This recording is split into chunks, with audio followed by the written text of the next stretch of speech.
So we also ask, part of the B says we should find what partial squared over partial theta squared.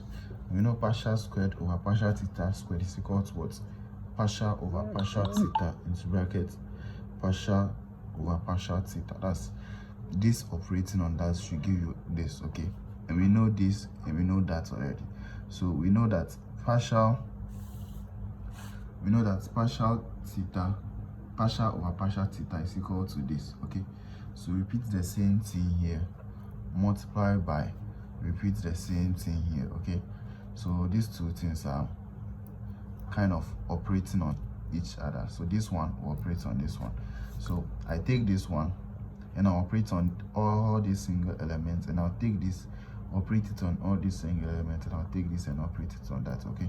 When I take this and I'll operate it on this, there is no x here. You see, there's no x here. So the only one we have is this one. So it's to differentiate, it's not, or even when it operates on these ones, you get what? 0. Okay, when it operates on these ones, you get 0. So the only one that you get is partials.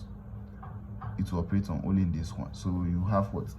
R squared, r times r squared, cos times cos will be what? Cos squared. This time this will give you this squared. And when this one operates on this, you get partial squared x, partial squared over partial x squared. Then you take this again, you operate it on this, okay? It will come and operate on only this one, the rest will give you 0. So that should give you r squared, cos squared, cos phi, sine what? Phi.